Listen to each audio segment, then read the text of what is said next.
Welcome again, Aquarius. Dadhichi here from astrology.com.au. It's February 2017, and this month I just wanted to start by saying that it is nice to see Mercury moving into the conjunction of the Sun, bringing with it some really good communications with romantic partners, spouses, and even long-term business partners. Any sort of partnership that you've got in your life now can obviously function better if your communication is more focused. And Mercury makes that conjunction, from what I can see here on the charts, on February 20th. So leading up to that point, it moves out of this low-key 12th house, which is somewhat of a hidden house. There's been a conjunction there with Pluto. So there's no doubt many of you have had some very transformative sorts of intellectual or spiritual things going on. Pluto is very transformative. It can be rather ruthless in the way it transforms you, by the way. But that understanding, that insight, that self-reflection you may have been going through now comes forward into your sun sign. It moves sign on the 7th, and that's also at a time when Venus moves its position into the 3rd house of communication on the 4th. So we can see that the first week of February for you is a busy one in terms of really getting all your ducks in a row if there's some important communication that has to take place.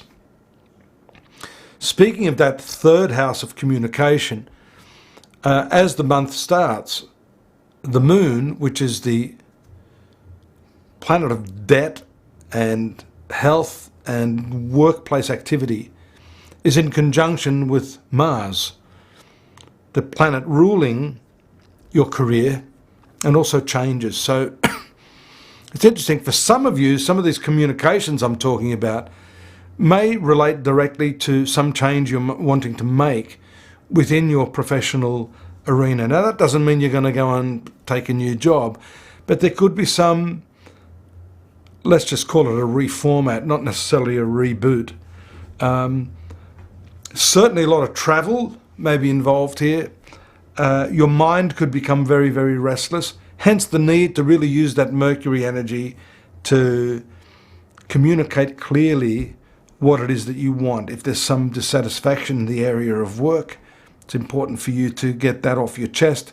And hopefully you're going to do that with people who are amenable and receptive to what it is that is bothering you during this period.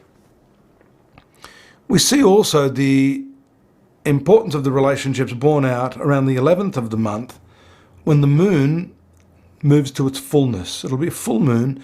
That's in the western part of your horoscope, the 7th house, which is the sign of Leo. And so this is indicating strongly an opening up of the emotions, a real primal connection there, really. And in fact, that could be vice versa as well. Not just you opening up, but your partner, your spouse, opening up to you as well and sharing their feelings. That moon, which rules your 6th house, which is considered a negative house, transiting in the 3rd house, also not considered positive according to Hindu astrologers, is a distinct benefit for you. It's a waxing moon. It energizes your mind. It makes you very curious and inquisitive about new things. If there are going to be any problems, one of them could be that you are leaving your spouse behind. You may be feeling as if you're developing intellectually, spiritually, a lot faster than your partner is. You may want to travel to, places that they haven't been to, but they don't care to. So, this 3rd house is very much a house of independent thought, short journeys, although you've got Jupiter in your 9th house. So for some of you, this is also strongly hinting at travels and movement in a foreign area. We've got that tense aspect that is passing now between Jupiter and Uranus, placed in your 3rd house as well. And I may have mentioned before to some of you that have been tuning in, excuse my cold,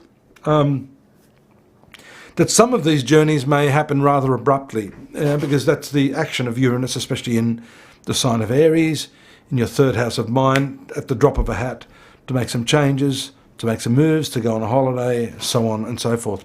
Mind you too, the third and the ninth house have a lot to do with study and developing your intellect. Ninth house is philosophies, legal matters. So you're into politics, things like that. So all of these areas could be sparked by these transits in your horoscope. We see the continuing transit of Saturn in your 11th house of friendships, but that's been under a pretty good transit to Uranus as well, that planet that is abrupt and sudden. But the balance of the conservative Saturn with the progressive Uranus, I think, is good for bringing in some balance, giving you that close-knit circle of stable friends you've probably been with the added opportunity of meeting some new people during this cycle of the year.